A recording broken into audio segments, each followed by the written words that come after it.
Mga kababayan, Luzon, Visayas at Mindanao, Republic of Mindanao ni Digong. Naalala nyo po ba itong isang attorney na pinangalan ng Zuleika Lopez na inisyo nga ni Ramon Tulfo na jowa daw ni Vice President Sara Duterte?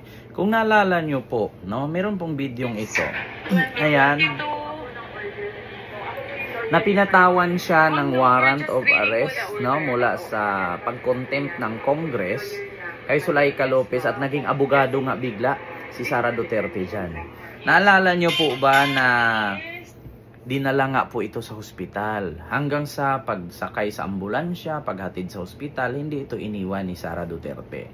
Pero kung nakita nyo po doon sa mga interview niya sa Quadcom, ay bigla itong nagkasakit at sinugod sa hospital, nilipat pa ng hospital at sinabihan pa nga ni Sara ang mga kapulisan na, "Huwag kayong bakla!"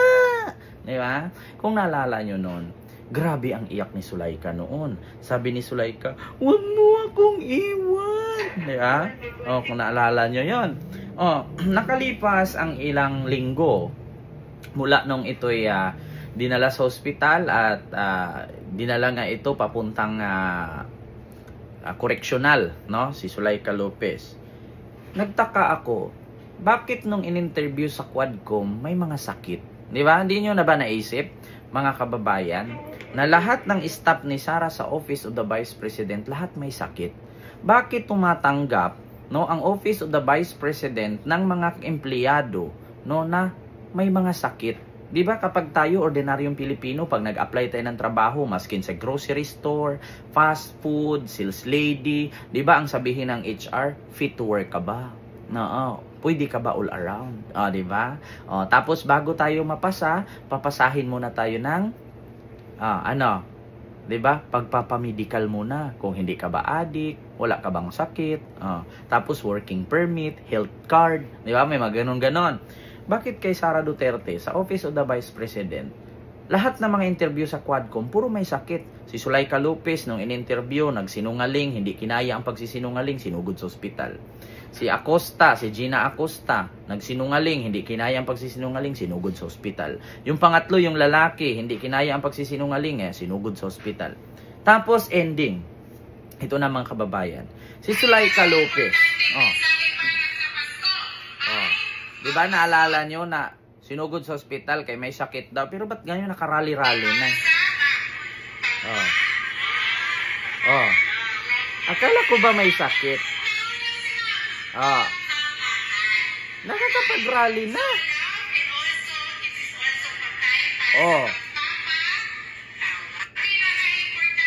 Diba? Kaya nagtaka ako, mga kababayan. Ginagawa na lang tanga ni Sara Duterte ang kanyang mga supporters. Ginagawa. May supporter pa ba si Sara? 32 million, mag-comment naman kayo dyan.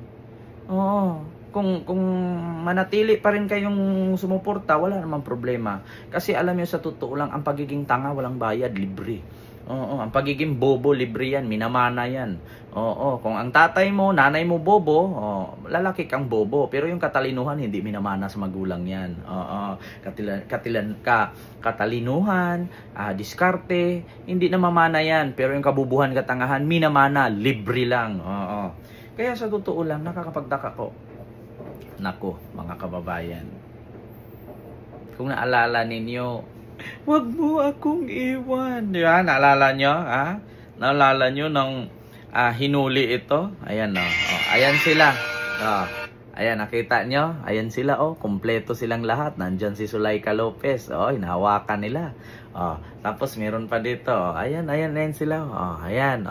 Ayan siya. Nung sinugod sa hospital, "Wag mo akong iwan. Natatakot ako." Tapos ending, nagrarally na. Nangampanya na. Ito, mga loyalista, mga kababayan, meron lang akong i-share sa inyo. Huwag kayong maingay, atin-atin lang to. Bali-balita ngayon. Abangan ninyo sa next vlog ko ito. Bali-balita ngayon na end of this month, no, or pagtungtong daw ng Enero 2025, meron daw mga politician na bago mag-New Year, no, bago mag-New Year or end of this month, may aarestuhin. Naku po, Hindi ko lang alam kung sino ha. Yan lang ang narinig ko. Yan ang umabot sa akin sa nakalap kong impormasyon mula kay Violet na Ahas. Si Violet na Ahas, kung kay Marlica puting ahas, sa akin Violet na Ahas. Si Violet na Ahas nagsisend sa akin ng impormasyon na, Ken, alam mo ba, hindi matapos ang buwan na to, pagtungtong ng January or hindi aabot New Year, merong mga politiko na aarestuhin. Naku, hindi ba kaya si Zuleika Lopez kasali dito? Kasi nung in-interview, nung i-contempt, nagkasakit. Nung natapos ang Quadcom, aba, nangampanya na ang lola nyo. Nagrally-rally na. Oo. Binisita pa nga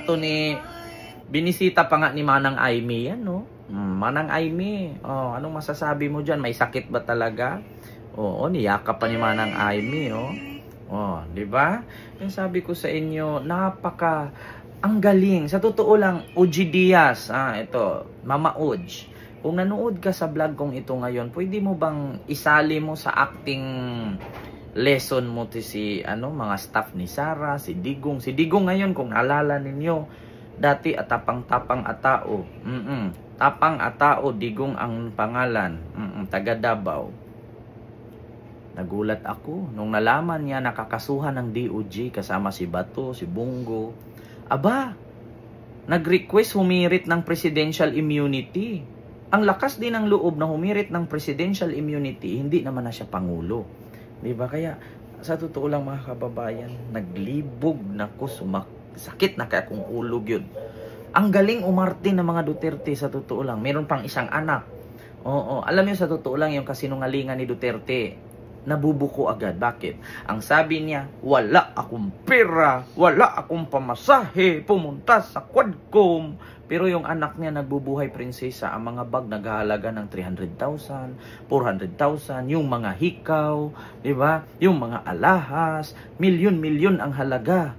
Nabubuhay ng extravagant. Tapos sasabihin ni Digong walang pera. Saan ba si Kitty Duterte kukuha ng pera? Sa nanay niya. Saan ba yung nanay niya kukuha ng pera? Di kay Digong. Diba? So, ganun lang naman yan eh.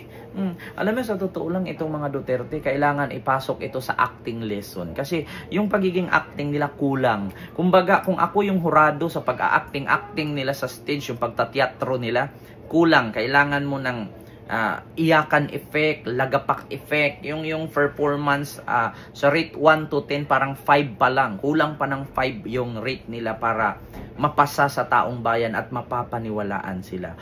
Naku, ito isa pa tong Zuleika Lopez. Di po, galintian, animal pisting yawa. Dami talagang didiis na bobo, tanga-tanga, naniniwala sa mga hayop na to. Tignan nyo. Ay, Diyos ko. Nung ikukontempt at dalhin sa koreksyonal, sinugod sa ospital, sinamahan pa ng jowa. Wag mo akong iwan. Natatakot ako sa kapulisan. Hindi naman nila ako dalhin sa ospital. Dalhin nila ako sa kulungan. Tapos ngayon makikita namin nagrally-rally ka na dyan. Sana ngayong Pasko ay masaya kayo. Itlog mo, purple. Kayon nga kay purple na ahas. Hindi matatapos ang buwan na ito, hindi abot New Year, may arestado na mga politiko. Nako. Abangan. So yun lang ang aking reaction mga kababayan, Luzon, Visayas, and Mindanao. Mag-ingat po kayo palagi and see you next vlog. God first. Thank you.